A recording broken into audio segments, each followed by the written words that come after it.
anybody has any questions. I'm really open. Okay. I have, just to close off before you leave us, Tendai, I have one burning question because Okay. in this part of the world, in Africa, we are now looking forward to the end of winter and starting the spring summer season. Oh And I yeah. know a lot of ladies, we're always looking for like something new. And you've been talking about how we mustn't break budget in, trying to always buy new things, but we should get functional things that we can, incorporate into different looks and outfits. So, what Mhm. three fashion items would you recommend for this coming spring summer season for all women, all body types? Just three things that you would suggest that we can get for ourselves as a gift to ourselves to represent our self-love as we enter this new season. So for the summer season, my advice would be first item you can get is a really great dress, a really great form-fitting maxi dress. Well, not really a maxi dress, but even the figure hugging dresses. I think that you can also just, if you were to look through them through Instagram on the tags, you can find a couple of dresses, beautiful dresses out there. So a dress would be the first thing. A really good pair of pants, a really comfortable pair of pants. I don't know if this could constitute for summer, but the jogger, I think it's a tracksuit pants or something like that. They're really, really quite popular. Hey, so that's something that you can invest in. And the great thing about it is, since they're so trendy, you can actually wear them out and not really kind of hold yourself back and wear them at home. And then a really great bodysuit. I feel like right now, I mean, if I don't know, I have one. I would like to get a couple more. Invest in a really great quality one. I know Zara probably has quite a few. I know Mr. Price has a really kind of couple of nice ones that I've seen online. Cotton On is another place as well. Factory is another brand that you can look into. But yeah, maybe those three, a really great dress for the summer, something really nice and sizzling. You can wear it to the bride. You can wear it if, I mean, when everything else has been lifted and we can now actually go out and be with friends or with family. I still think a great dress would be really cool. A really nice bottom, really cute and comfortable. Because I think with trends right now, we're not really limited. And then a really great chic bodysuit that sees you through whether day or night. So yeah.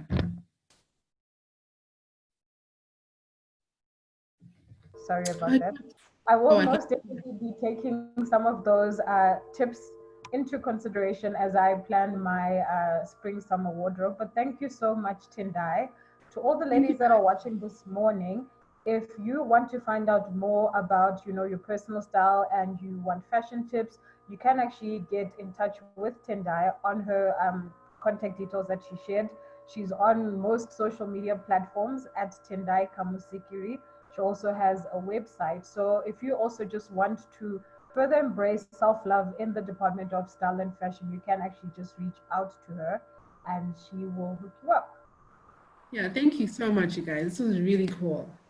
Thank you, Tendai. We enjoyed having you. Hi, Sophia. Oh, hi, Sophia.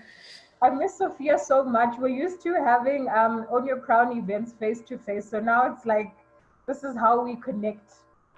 Yeah, this is how we connect. No, but this is really cool. Keep it going. It's amazing. I think it's really cool, and I'm actually really glad that you're doing this and you're continuing. So keep up the good work. Keep it up. Thank you so much. Okay, I'm going to hand over to So you. we're going to go. Okay, thank you. All right, We're going to bye. go on to we're going to hand over to our next speaker, which is Dr. Hanan. He can correct me when he comes online if I pronounced it right. He's a psychologist and the head of Anxiety and Trauma Clinic in Johannesburg. He specializes in treatment of anxiety disorder and trauma-related conditions. I actually found out about him on Instagram when lockdown started. He was doing, I think he was on live with Nina Hastings, and I found that whatever he was sharing was so insightful that I thought it was great for him to join and just give us a bit of advice during this time, because we know so many people are experiencing job losses, salary cuts, and so forth. So I'm just going to hand it over to him. He's got limited time because he's actually working today, but we're so grateful that he took time to join us today. Over to you. Hello, everybody. Can everybody hear me and see me? Yes, we can. Lovely, lovely. Thank you very much for having me. It's such a privilege and an honor to be with you. And I know our time is limited, and I'll try to be as valuable to you with the information that I have. So my name is Hanan Bushkin. I'm a psychologist, and I do specialize in anxiety and trauma-related conditions. So today, in our limited time, I thought I'd give you some really valuable principles that will allow you to understand exactly what stress is, what anxiety is, and what's the best way to manage it.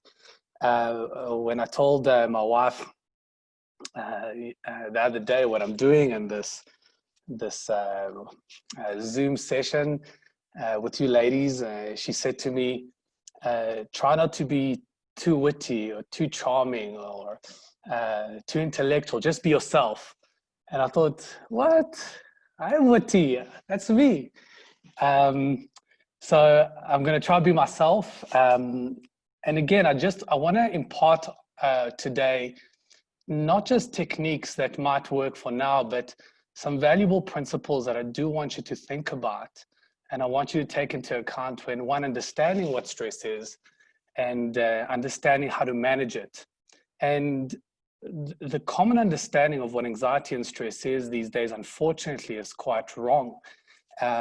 Because today it's all about the management of anxiety. So when you read books on how to manage stress, every book will tell you, or go to the gym, or do a breathing technique, or do a visualization. And those are really what we call cheap techniques, because they're wonderful for the now, but they don't treat the underlying reason of why a person feels anxious or out of control. So today, again, in our limited time, I'm going to give you an overview of some really cool principles that will help you understand it and manage it.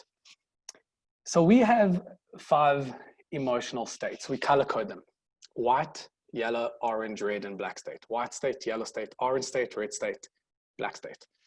White state is when we feel most in control, and black state is when we feel most out of control. So white state is when I'm lying in bed reading a book, completely relaxed. Yellow state is when something grabs my attention, but I still feel safe and secure. So for example, I'm lying in bed now, I can hear an airplane overhead, so my attention's somewhere else, but I still feel safe and secure. Orange state is when I get triggered. So not only the airplane, but now I hear, let's just say, a bottle breaking outside my door. Now I'm like, what the hell was that? That's an orange state. My curiosity goes up, my anxiety goes up because I feel I'm not too sure what it is. That's an orange state. Red state is danger. So not only a bottle outside my door, but now I see a window just broke and my brain is telling me I'm in danger, and it's actually preparing me for the black state. And the black state is what we call the fight or flight response. It's when I'm gearing myself from head to toe to fighting the situation or getting away from the situation. So this is where I'm no longer thinking about it, I'm just reacting to it. As a matter of fact, the black state, we call the 3 Fs: fight, flight, or freeze. So some people are reactive, they fight or flight, and some people literally freeze. And back in the day, we used to think that people froze as a way to kind of protect themselves, like see a line and we freeze and we let the line pass. These days, we know we freeze when we're overwhelmed. It's like if you plug too much information into a computer that can't handle it, what happens is it freezes. So when you see somebody's frozen, it's because the system's broken. So just as a visual that I've created, let me see if I can share the screen. Have a look at this. So as you can see, we've got the white, yellow, orange, red, and black. The more you're in white, the more rational and calm, and the more you're in black, the more out of control, reactive, impulsive, emotive. Excuse the spelling of impulsive there. So what we ultimately, the way we judge dysfunction is on 2 levels.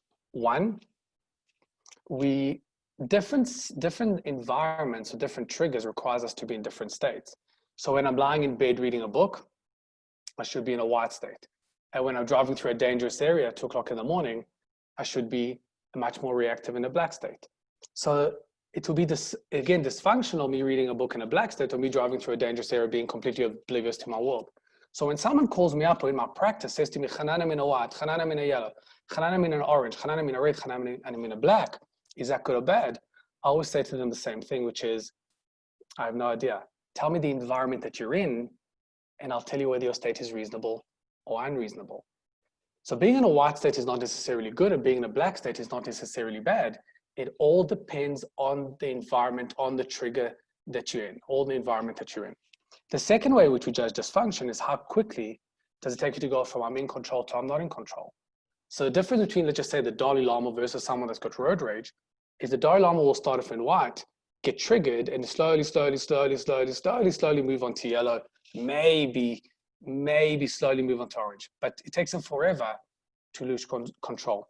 Someone that's got road rage will start off in white, something happens to them, somebody cuts them off on the road or whatever, and boom, in a split second, they're in black. So the second way in which we judge dysfunction is how quickly does it take you to go from I'm in control to I'm not in control. And today what I want to do is I want to share with you the one principle that will enable you to remain in a white state when you need to. If I asked you one question, which is, if you could think of a confident person, what is the number one quality that you think they possess that perhaps somebody that isn't confident does not possess? And the common answer that I hear, which is quite correct, is that they're able to regulate their emotional state. They have what we call emotional intelligence. So if you ever wonder what emotional intelligence is being in a white state when you should, yellow state when you should, orange state when you should, red and black state when you should. So think of a car. A car's got 6 gears. Imagine a car that's only able to function in gear number 6. It's not going to be very effective. Think of a car that's only able to function in gear number 1. It's not very effective. A car that's got all the gears and is proficient and efficient in all the gears is much able to conquer any environment, any terrain, compared to a car that can't. And I want to share with you a very fundamental principle that, again, in my opinion, the most effective principle that I've used for years, and my patients have used this for years, that will enable you to remain in a white state. So the way we manage people, the thing that we want to do is we don't want to expect more than another person can give us. Because the moment we expect more than another person can give us, then we feel disappointed. But then the billion-dollar question is, how do you lower your expectation in someone, or of someone? And I hear people say, well, don't expect anything. And that's all wonderful and well, but how do you do that? How do you not expect anything? Now, if you take anything out of today, take this out. The way to expect less is by giving less. The way to expect less is by giving less. So if, for example, I'll give you 100 Rand, I'm naturally and automatically going to expect 100 Rand of value. If I give you 50, I expect 50. If I give you 0, I don't expect anything. The more I give you, the more I expect. The problem is when I give you 100 and you give me back 0, that's the level of hurt, that's the level of disappointment that I feel. In psychology, it's called the principle of reciprocity. I call this the coin theory.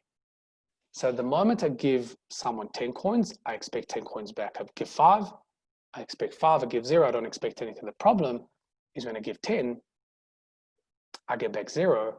That's the level of hurt. That's the level of disappointment that I feel. So imagine I run 2 businesses, business A and business B.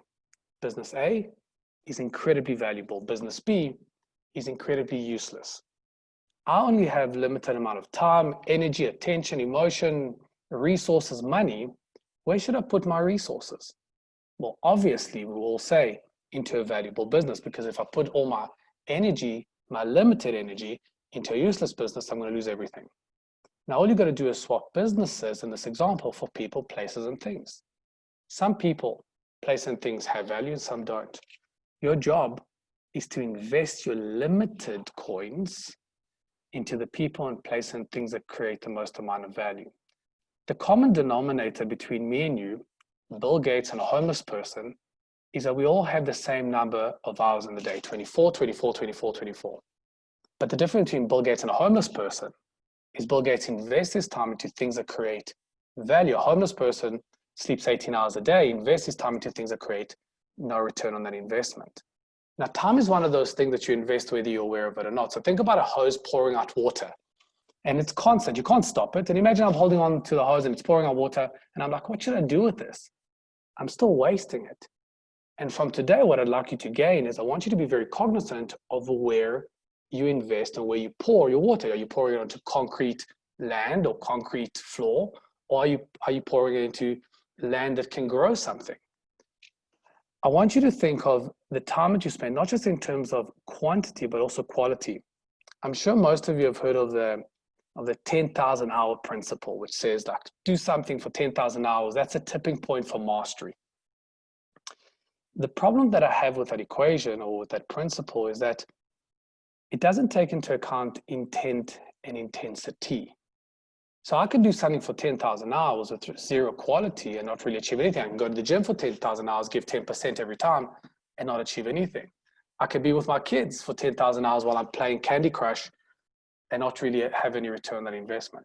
So it's not just where you invest your time, but also how you invest your time. Every morning when you wake up, you have 100 units of energy, 100 coins to spend. When you've spent those coins, your body says, good night, you close your eyes, you go to bed, and you wake up the next morning with another 100. Don't think it's unlimited. Successful people are able to invest their coins, their time, energy, emotion, attention into things that create the most amount of value. And I want you to be very cognizant, because for some reason, people think that they have unlimited emotion. I can invest it into something that has no value. Well, the investment that you're going to give into that is not the investment that you can give into your kids, into your partner, into your work, into your self-care. One of the principles, there are 8 principles of the coin theory, I'd like to share with you, in my opinion, the most important one.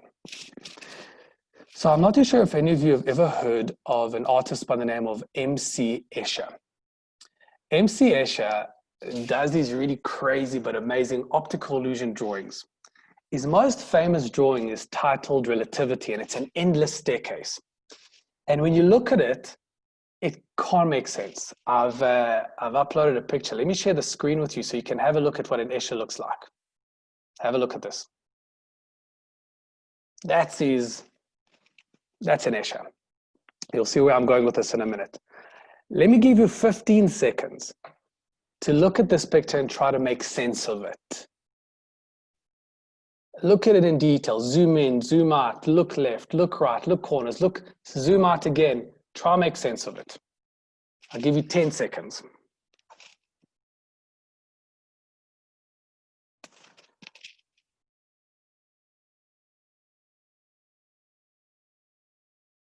So, what came up?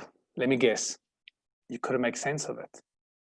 Now, if I force you to look at that for 6 hours today, and 6 hours tomorrow, and 6 hours the next day, by Tuesday, you lose your mind. You become very anxious, living in a black state. Why? Because you try to make sense of something that can never make sense. You try to make sense of something that can never make sense. You invested coins into something that gave you no return on that investment. So the way we deal with an Escher is we label it as an Escher, and then we focus our attention on things that do make sense. Now, a real life Escher is anything that makes no sense, or anything that has no answer, or anything that I cannot control, or anything that has no value to me. So if it makes no sense, or has no answer, or has no value, or can't control, it's an Escher.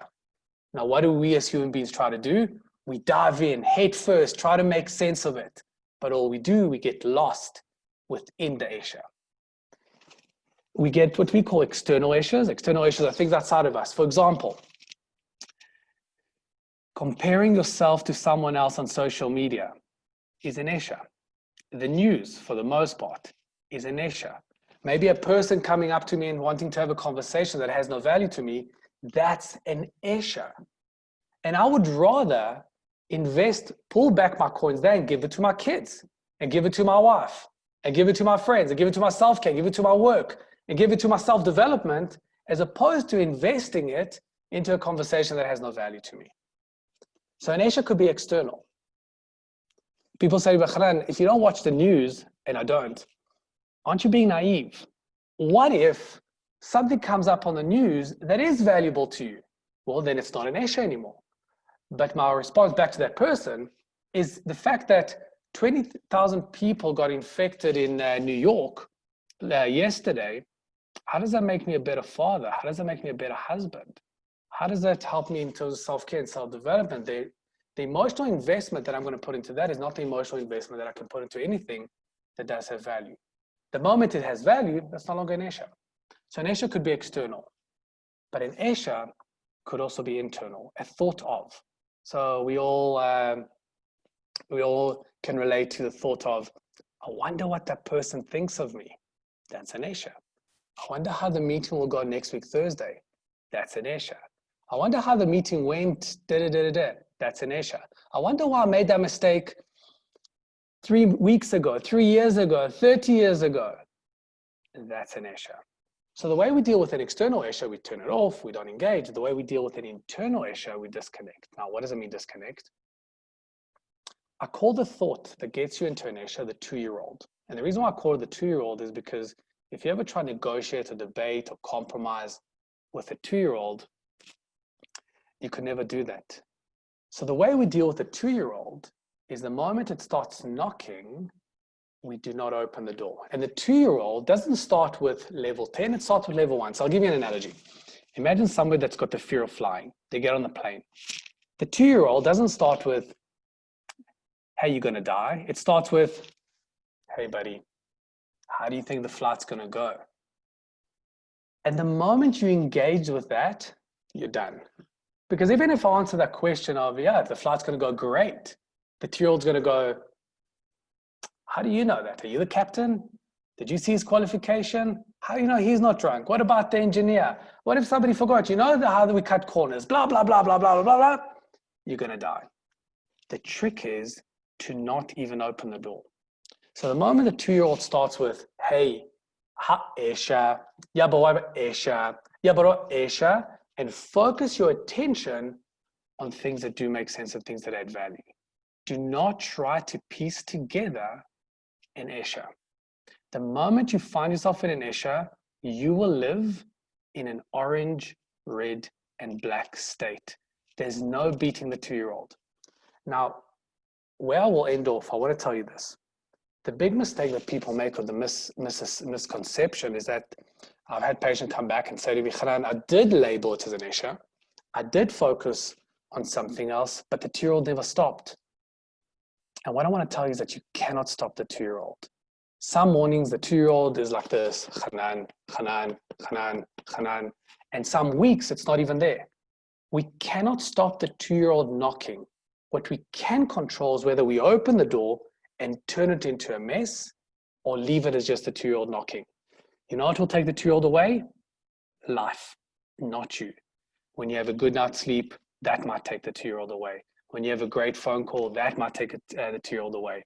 When your kids come up to you and give you a big hug, that's what will take the 2-year-old away. But not you. Life will take it away. And it might go away in a minute, in 5 minutes, in an hour, in a day, in a week, in a year. It's none of your business. You want to focus on things that you can control if you want to live in a white state. And what you want to control is not opening the door to the 2-year-old.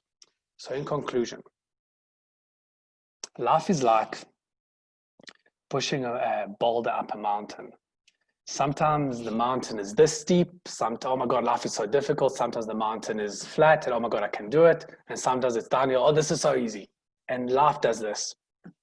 On the one side of the mountain are the people, places, and things that I can plug into that recharge me. The people that go, come on, Hanan, you can do it. One more step, you know you can achieve. On the other side are the people that are going to say to me, you're a loser, don't even do it. You can't do it. You'll never amount to anything. I'm in control of where I place my energy and where I place my focus. The mistake that people make is they invest too many coins into the people and try to convince those people on the mountain, hey, look at me, I am good enough. Come on, acknowledge me. Come on, love me. Come on, support me. And the energy that you waste on that is not the energy that you can gain from investing on the people that love you unconditionally. I want to encourage you all to invest in the people, places, things that make you feel wonderful and in control, that leave you in a white state. Don't focus on things that you can't control. And even within a hurricane, you can always focus on things that you can control. So thank you very much. You're welcome to message me if there are any questions. It would be my pleasure to obviously answer, whether it's on social media or email, but it's really my pleasure. Thank you so much. I don't know if you have time. There was just one question. I don't know if you can quickly answer that, but I'm sure there's some points you had covered already. This one says, what steps can one take to overcome fear and victim mentality after 3 years of emotional, mental, and verbal abuse, even though the person cut ties with the abuser? Great question. So you are a product of your history, but you don't have to be, but your future doesn't have to be. So currently you're a product of your history, but your future doesn't have to be defined by that. The one thing that differentiates animals from human beings is animals function on instinct. Human beings don't have to. We can feel that we want to turn left, but force ourselves to turn right. I want to encourage you to have a look at the negative patterns that were created by this relationship. Negative self-talk, negative patterns, negative people that you maybe surround yourself with that keep on proving to yourself that you are not enough. And I want you to try and invest into people, places, and things that make you feel otherwise. You can change the course of history by making different decisions today. You don't have to be a product of your past. Yes, your current situation is a product of your past, but your future doesn't have to be. That is so powerful. Thank you so much. Thank you. Pleasure. Wow. I guess some of the key takeouts is putting your energy into the right places. Basically, I know we put in so much energy that's not worthy or worth a while. So that is so powerful, and I thank you for joining us for that session and your advice. I will share everyone your social media details and your email in case anyone has questions. But thank you so much. Pleasure. It's such a pleasure. And enjoy your day. Thank you. Same to you. Thanks, everybody. Bye. Bye. So our last speaker for now, is in the afternoon, is Whitney. Whitney works at Mary Stopes. For some people who have attended our previous sessions will probably maybe familiar with her.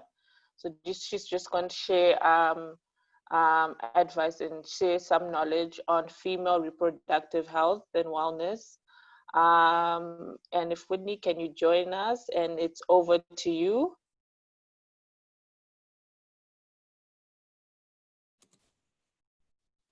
Morning, everybody. Or afternoon now. It's actually afternoon. Good afternoon, everyone. Can you hear me?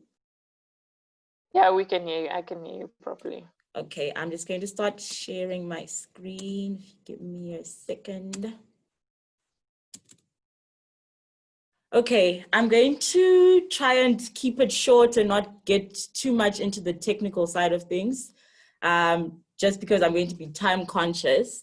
But I was asked to speak about female sexuality and reproductive health. So my name is Whitney, like Sophia said. I work for an organization called Mary Stopes International, and we are a sexual and reproductive healthcare provider. So what we do is we do everything from your family planning to your women wellness stuff to your HIV, STI stuff, including termination of pregnancies. And I think what I found is that every time I tell people where I work, I always get funny faces. especially from like women. So people are always like, oh, aren't you the guys who do like sex stuff or work with vaginas and abortions? And just from my experience working with Marie Stopes, I then realized that if there's anything that women in particular need a self-love makeover on, it's our sexuality and our reproductive system. Men don't have the same problem. You know, they are proud of their reproductive systems. You know, they name them, they talk about it proudly, but because we were brought up to think that anything that has to do with the vagina and everything at the bottom of waist down is shameful. So I'm going to share some of the experiences that I had growing up with my reproductive system, right? And why I know that a lot of women were raised to think that it's something to be ashamed of and something to hide. So I'm going to talk about my first period experience, and I would like to see some comments of anybody who can relate. So when I got my first period, I was in grade 7. And when I got up in the class, the teacher immediately noticed I had blood on my dress. So she immediately ushered me out of the classroom and then asked me to go sit in the car park and wait for my mother to come pick me up. Already my mother had been phoned. And I remember sitting in that car park and thinking, whatever just happened is shameful and it's disgusting and I have to be sent home for it. So already the conditioning on sexual health starts, right? It's something that you have to hide and that people shouldn't see. I was having a conversation with a friend a few days ago, and we're actually talking about how you only started to be able to talk about being on your period with somebody or the opposite sex as an adult. When we're younger, it was shameful. And then when we look at sex education in schools, it was non-existent, especially in our days, right? So I actually remember being in high school, and the only information I ever got on sex ed was an NGO that came into the school, and we were all called into the hall. It was a whole life lesson thing that happened. And then they proceeded to show us a documentary called The Price Tag of Sex. And in that documentary, they showed us pregnant people, people who were on their deathbeds, supposedly dying from HIV, people with STI. So they showed us like the vaginas with the cauliflower. So the takeaway from that was that sex equals pregnancy and equals disease. There was no mention of preventative care. There was no mention of pleasure. So already the framing of sexuality was negative. And then in Zim, there was a kitchen parties culture when we were growing up. And I suppose the women then introduced the topic of sex into the kitchen parties to introduce some fun into the conversation. But I remember growing up and knowing things that happen at kitchen parties are filthy. Loose women go there. There were stories about how women were not, or husbands didn't allow their wives to go to kitchen parties once they got married because the stuff that happened there. So again, there's already a shame that was associated with it. So when I started to work for Marie Stopes, I was an intern, and I would always be asked to go to like wellness days or corporate days to like hand out flyers and tell people where our clinics are. And then whenever I would do that, people would come up to me and they would keep asking me questions that I didn't have answers to. Already showing that people don't have the information. So these were these grown women asking me at that point, maybe being 26 or 25, 26, questions about fertility and contraception because nobody had the information. So then I started to do some research and decided to educate myself on sexuality and reproductive health. And whilst I was doing that research, I then realized there wasn't content that was relevant to the African audience. everything that I found was written by white women who don't have the same issues that we have, and American or British women. So the contexts were different. So already that also then confirms to me that there's a stigma around sexuality in Africa, even amongst people working within the space. So this is how I started to engage with the topic and create content that was relevant for African women. So I'm just going to go through a few things that I wish I'd been told or knew prior to working in the space. And then we can take it from there. Okay. All right, can you guys see Sophia? Yes, I can. Okay, awesome. All right, so things like colors of period blood. These are things that I just had no information on. All I knew is that you go on your period, lasts a few days, and then it ends. Nobody ever spoke to me about my cycle or the fact that your body communicates with you through the things that, or the discharges that come out of your vagina, including blood. So when I look back at it now, you know, there's so many things or illnesses or health issues that I've had over the years that I could have picked up if I had known some of these things. For example, I'm severely anemic. And if I had known that if your period blood is a little bit lighter and if it's pink, for example, it's a reflection of that. But nobody knows all these things. So there's a whole spectrum of things that people don't know about their period. So I just put up this chart just to sort of show some of the things that your period blood will tell you. So it's supposed to look bright red, and anything other than that signifies issues with it. So I think what I'm gonna keep saying is that the key is to educate yourself, get information, and know what your body is telling you. I'm not going to go through everything. I planned on doing it, but I think time isn't on our side. The discharge that comes out of our vaginas. So I think we never had information of what it's supposed to look like.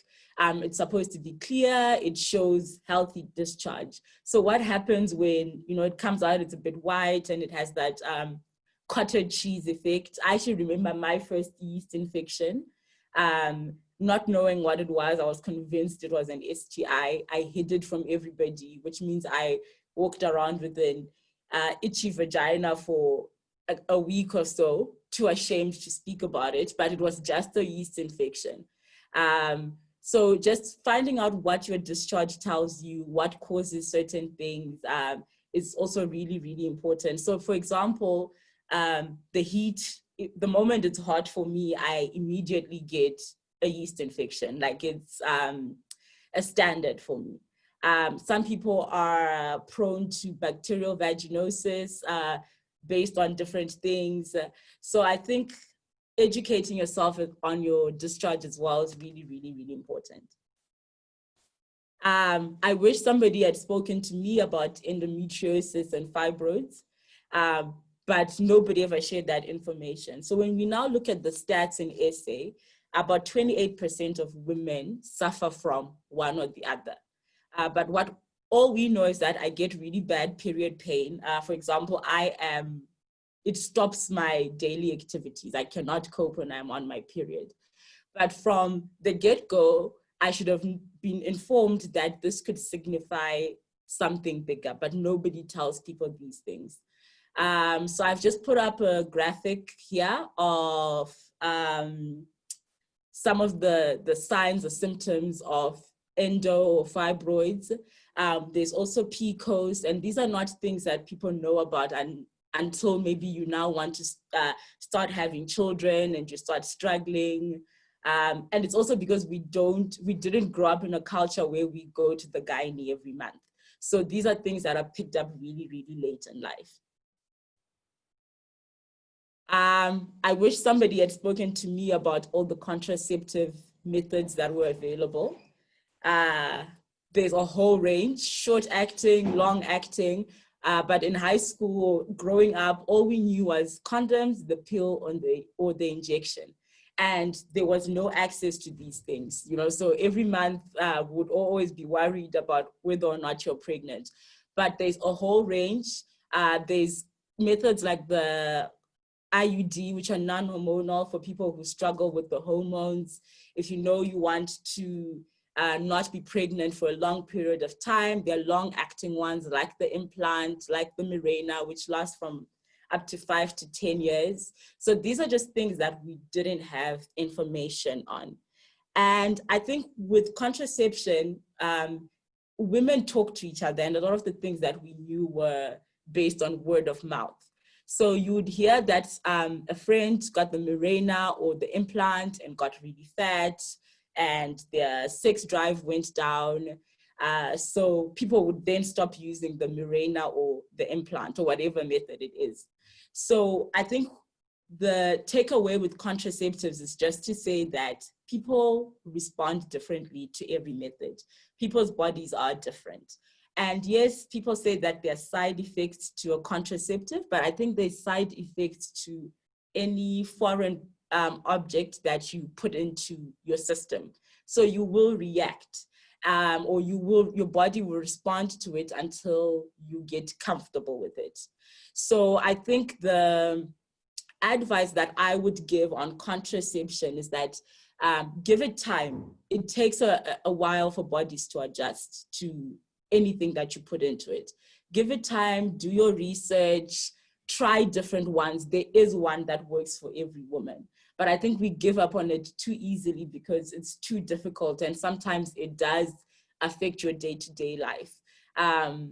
So yeah, I see some questions are starting to pop up now, but I'll keep going.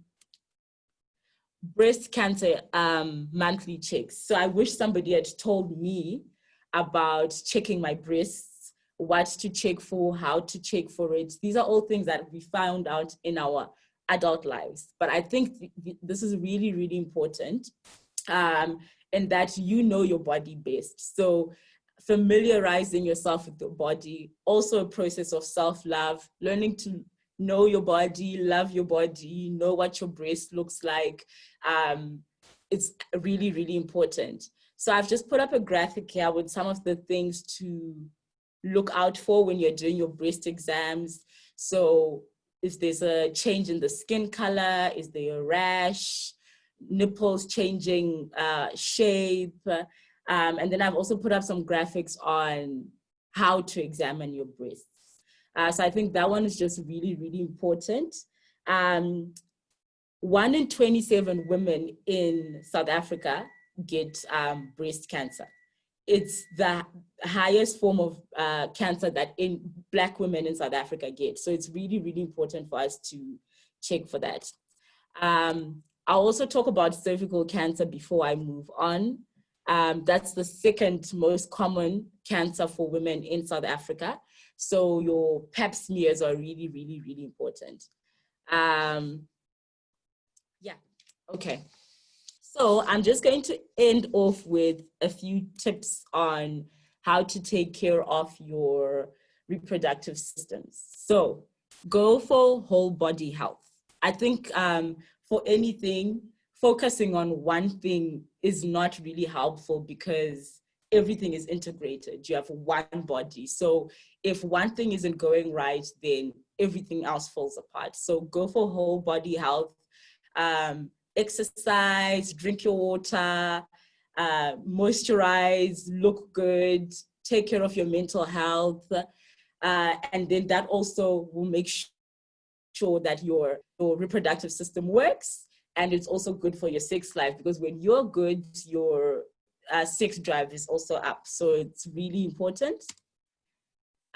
Get regular screenings. I think as women, life takes over. We've got so many things that are going on, and it's really difficult to remember to go get your regular checkups.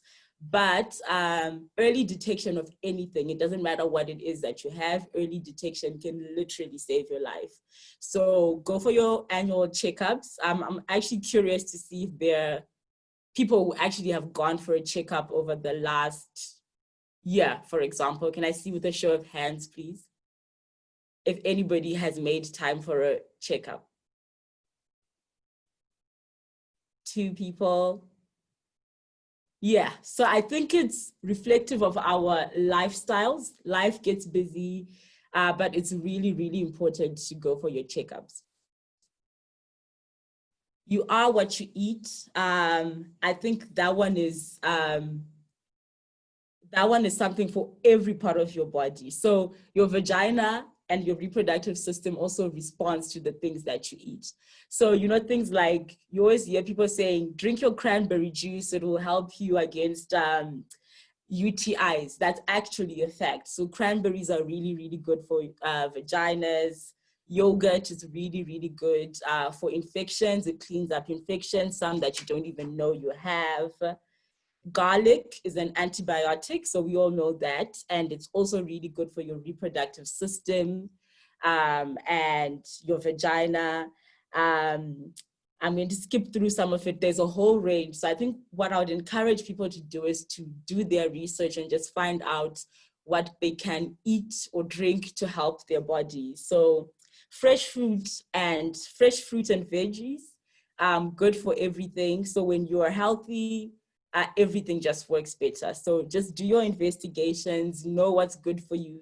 Sweet potatoes are also really, really good for your uterine walls. They strengthen them, they keep them strong and working. So just do your research on that. Exercise is also really important. I think what we know is that our insides are muscles. So whether it's your vagina or your cervix or your uterus, everything is a muscle. So what we need to do is to keep everything active, everything pumping. So do your Kegels. We always hear about Kegels. I think that's really, really important. It helps your uterine walls keep strong. Also really good for your sex life because it also trains your body for things like orgasms. You lubricate better. So exercise is a key element for your sexual health.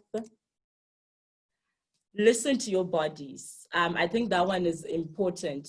For anything that goes wrong, your body tells you even before the doctor does. You know your bodies, you know what things should look like, you know how you usually feel.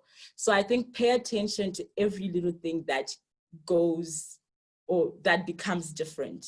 So it can be the change of your nail color. Maybe you can just notice your nails are a little bit yellow. That can be showing you something. Your discharge or your menstrual blood, we spoke about that earlier, so that will tell you. But like, pay attention to your body. It tells you everything that you need to know. And when you do feel that something is wrong, take action, go see a doctor, do things differently. Let's not sit on any changes that can happen because that could literally save your life. Keep learning. I think that's something that we need to do for every aspect in our lives. There's so many things out there that we are unaware of. There's so many things out there that are beneficial that we don't know. So keep learning, keep trying new things. I've recently gotten into steaming my vagina. I shied away from it for a long time, but it's worked for me in terms of like helping with my period pain, my sex drive is up. So I'm not saying it works for everybody, but the point is experiment with things because things are beneficial for you. I think we all get stuck in our routines, but our bodies are constantly changing. So we also need to constantly change with them. Get to know your vagina. I think the best thing to note there is that it is a muscle. We spoke about that earlier. And just as everything in your body is changing and somewhat deteriorating with age, your vagina is too. So there's lots of things that we can do to keep it revived, you know? So your key goals, eating better. So get to know it. And when you know that something is wrong, make steps to rectify that. And then lastly, have some fun. Sex is always good. We all know the benefits of orgasms.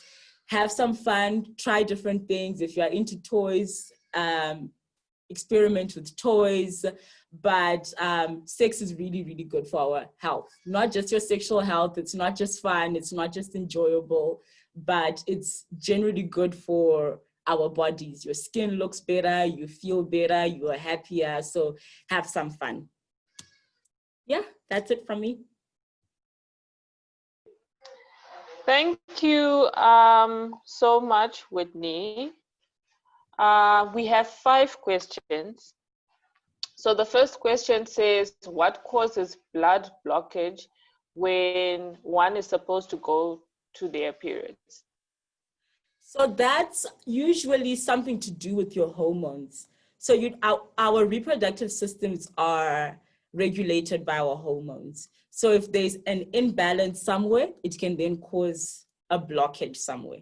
So that's why you need to go see a doctor. Sometimes you can just take going onto a specific contraceptive pill for a month or 2 for it to get it back to the levels that it should be, and then everything regulates back again. So it's usually hormone related, and the key to that is just regulating the hormones.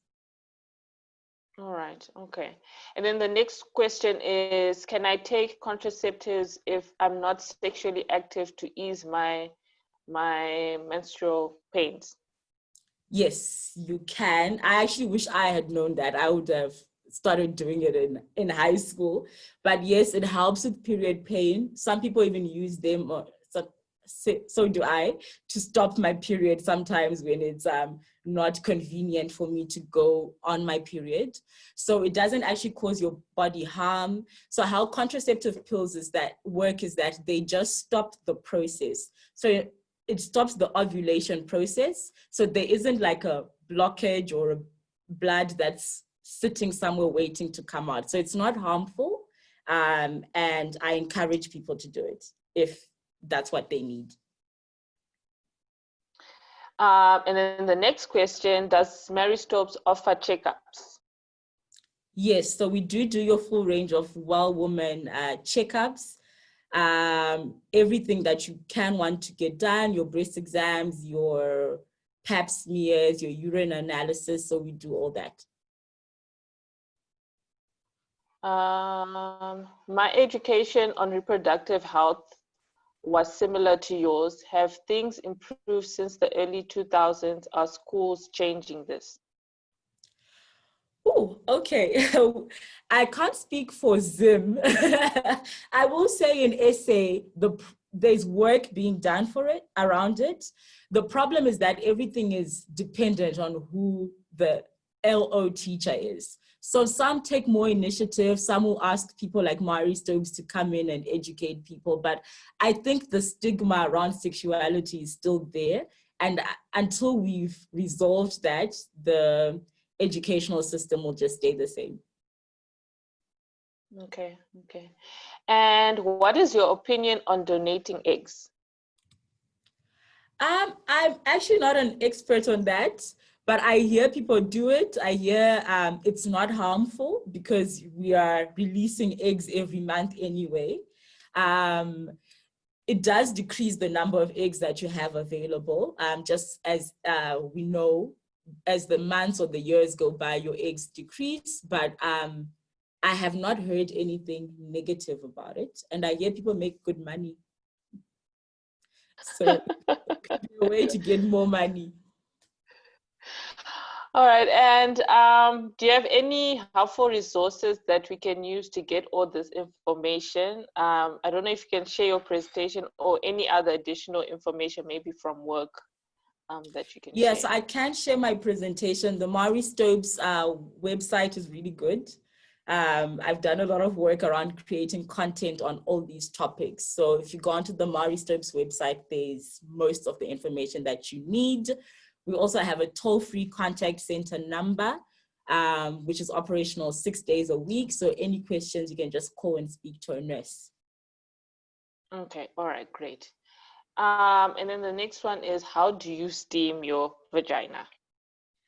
Okay. Okay, so I actually buy it from somebody who sells yoni products. You boil herbs, and it's all natural things. My mom used to give me a specific herb when I was younger for period pain, and I can even smell it in the mix. So I think everything is natural. It's all the herbs that we eat. So you boil it. They give you a little plate, you know, those like metal plates that are like bowls. You put that in the toilet bowl. So it sits in the toilet bowl, and then you just sit on the toilet like you are peeing. It takes about 15 minutes, but it's been great for me. Wow, that is definitely interesting. That's definitely interesting. Thank you so much. And I don't think there's any further questions. But thank you so much, Whitney. I guess that wraps up our whole session. I know we were planning to end at 12, but we got like into so much information and details and stuff. So thank you for everyone who actually stayed on the session. And I'll just we'll make sure that we'll share this recording sometime next week. And then presentation and any additional resources that's in line with today's topics. We'll be sharing that next week. So everyone who RSVPs, we have your email address and so forth. So we'll share that with you. And then